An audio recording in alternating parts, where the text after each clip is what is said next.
I Won't Envy is a podcast about professional jealousy in creative fields.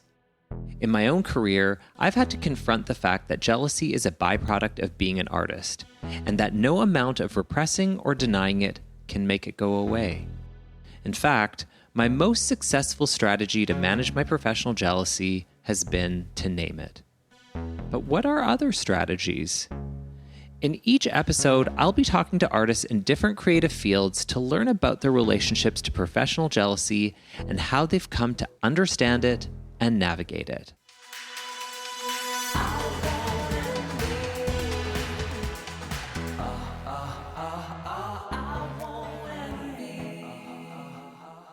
I'm Vivek Shraya, and you're listening to I Won't Envy.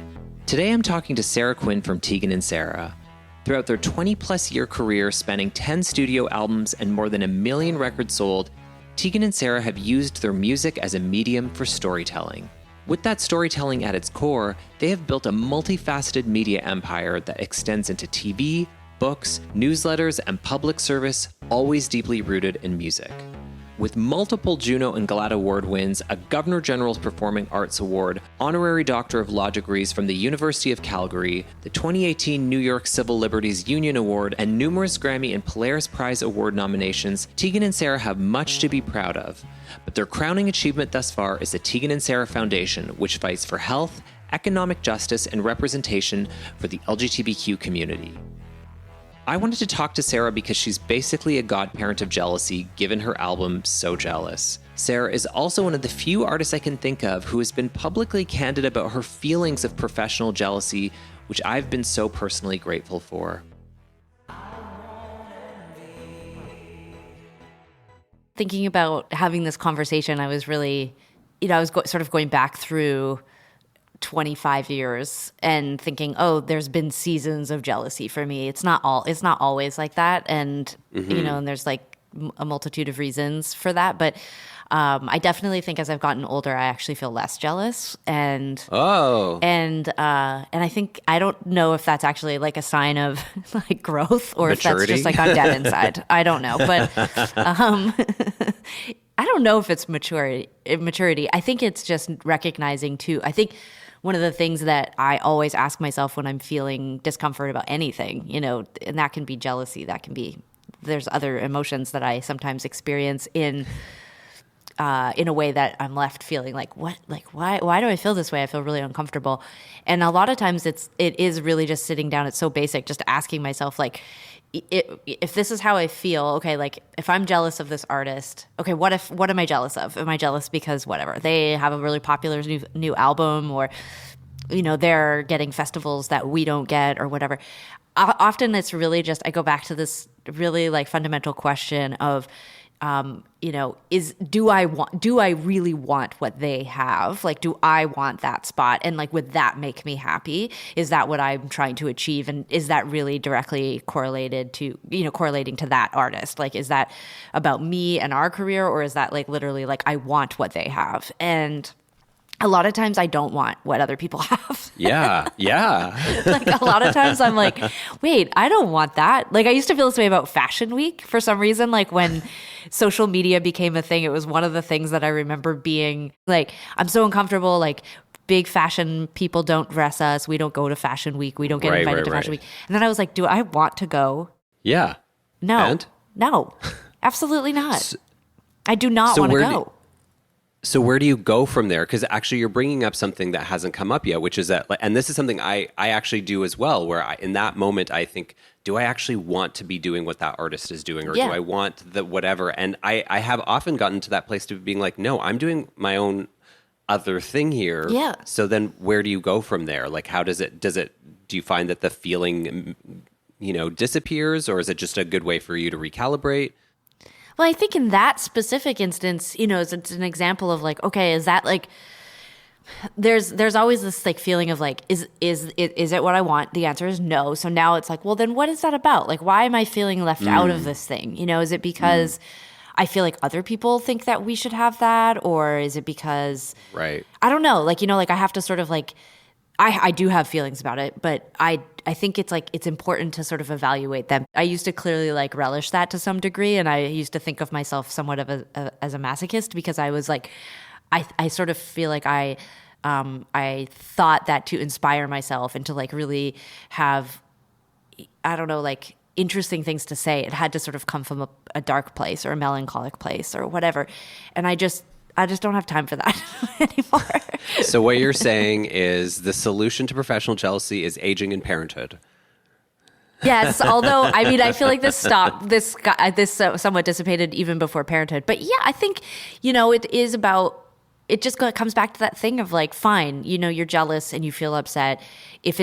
I think the other problem is if you do decide like, yes, I do want to be at Fashion Week and I do want people to care about me and my body and dress a certain way and, all of these kinds of things, like that's a different problem. That's now now you know that there's a path. Like if you really want those things, at least like, okay, well, I'm going to actively work towards this. And I've definitely had that. Like we didn't achieve the kind of success that brought me a lot of satisfaction in the first 10 years of our career. And I think we very publicly and confidently said, hey, we're going to switch gears and we're going to sort of tackle a different sort of genre of music and we're going to sort of aspire to different kinds of goals than we have in the past. And that was absolutely because I was like, I want to achieve things that I've seen other people achieve and I'm jealous, so I want to do this too. And I wanted to forge a very unique path to do those things. But that's different. Like, I think it's actually easier when you're like, I'm jealous and I want that. So now I will try to go about trying to get it. Totally. The more complicated path, I think, is when you're just like, why do I always feel bad about what everybody else is doing? And why is that I don't want what these people have, but I still feel bad by their success. So what does that mean? I can almost track my career. Oh, this sounds really bad, but I can almost track my career alongside very specific artists who I felt jealous of. Mm-hmm. And I'm curious, like for you, especially as someone who's like surrounded by other artists, if that's something that you've run into, if there's been like specific individuals, and if you've ever named that to that individual, have you named it to yourself? Have you ever become friends with one of them after? Like, yeah, I'm just curious, like about the specificity of jealousy, I guess, in the workplace. HR. That was definitely like I would say like, the sort of first 10 years of our career, I often felt like I wanted peers, like I wanted friendships and I wanted connections with the bands and artists that were, I deemed cool or like were in what I thought was our community or whatever.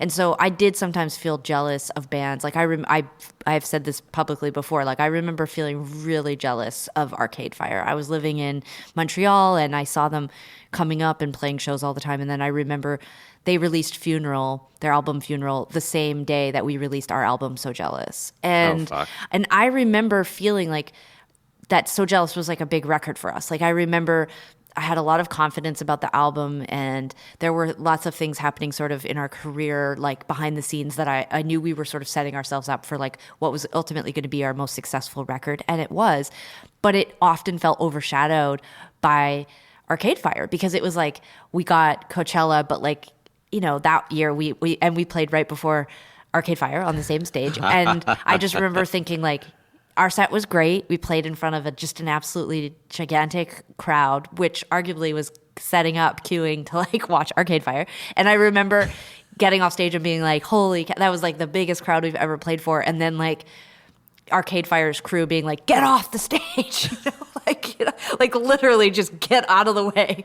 And which totally is completely fine. It's like chaotic when you're switching over sets. But I just remember thinking like, oh, or we, Rolling Stone put So Jealous on their top 50 albums of the year, but like not in the top 10, like Arcade Fire, which was number one.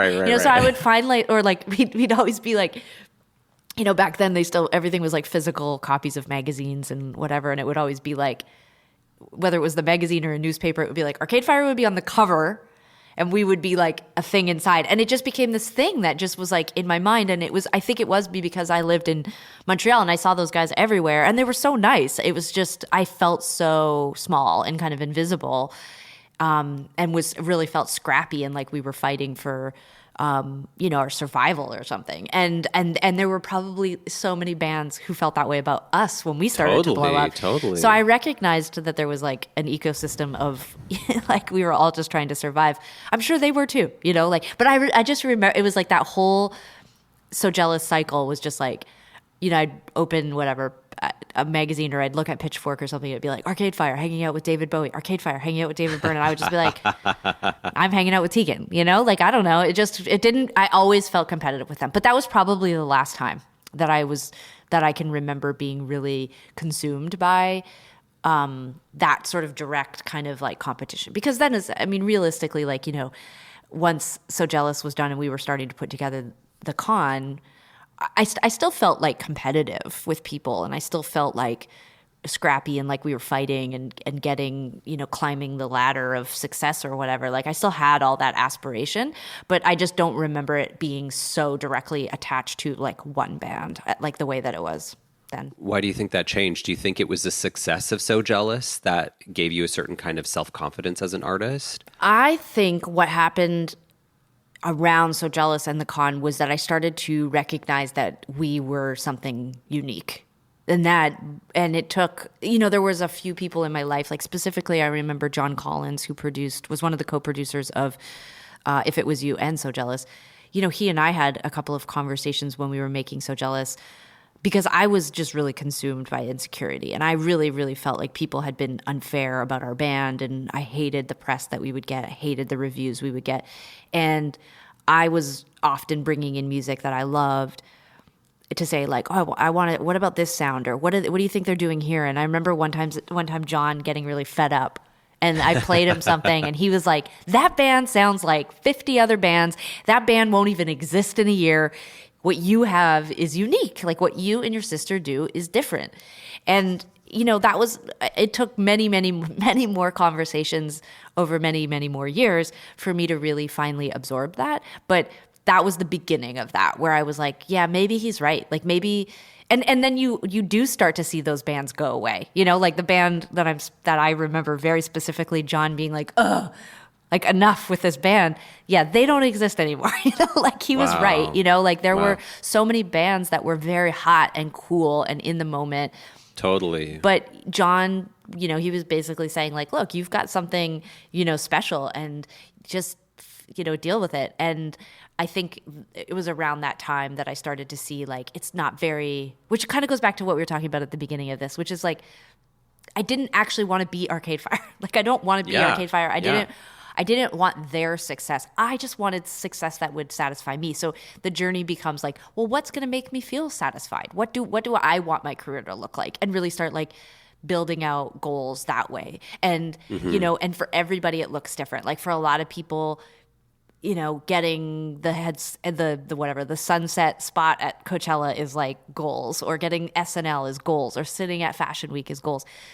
I realized that like I had a really special, unique, even from Tegan, set of things that I wanted to achieve. And I needed to, even if I didn't achieve those things, once I figured out what those things were and I was sort of on the path, then I found I didn't need to compare myself to other people as much, because I was only really working for myself. Okay, I'm doing this for me.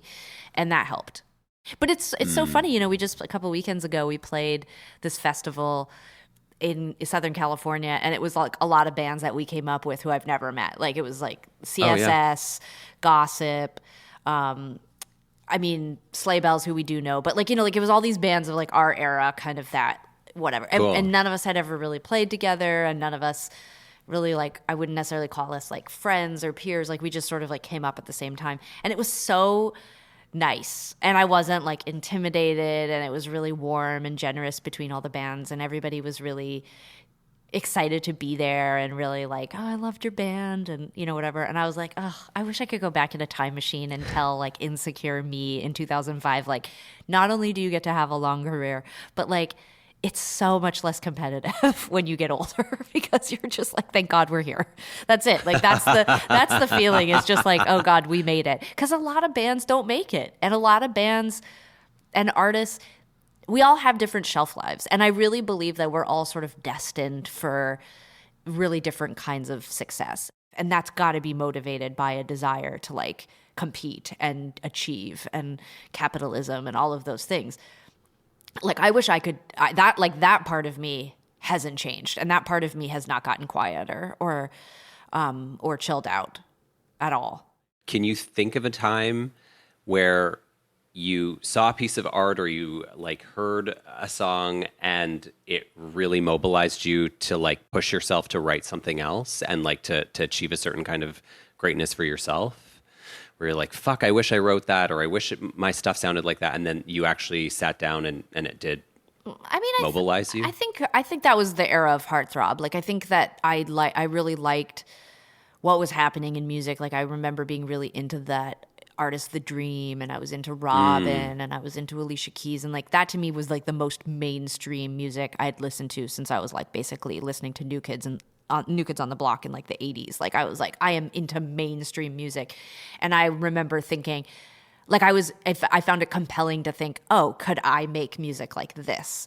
You know, with the right partnership or producer, you know, what would we sound like? Is there anything else you want to say about professional jealousy that we haven't said, or romantic jealousy, I guess, or? I like the idea that I will leave it on this note of whatever.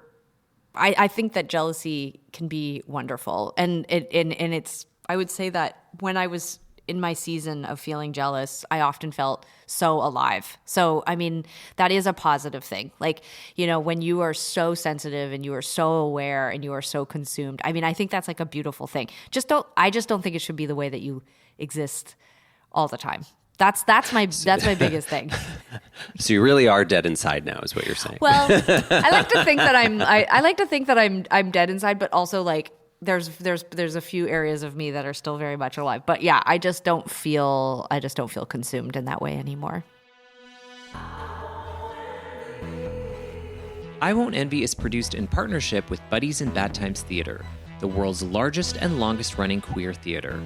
For 46 years, Buddies has carved out a sexy, disobedient edge in Toronto's theatre scene and has been a world leader in developing queer voices and stories for the stage. You can learn more about their programming, from theater and festivals to parties and drag shows, at their website, buddiesandbadtimes.com, or find them on social media at BuddiesTO. I Won't Envy is a podcast by me, Vivek Shraya. It is recorded, edited, and engineered by Beau Cassidy, with original music by myself, produced by James Bunton. Thank you so much for listening.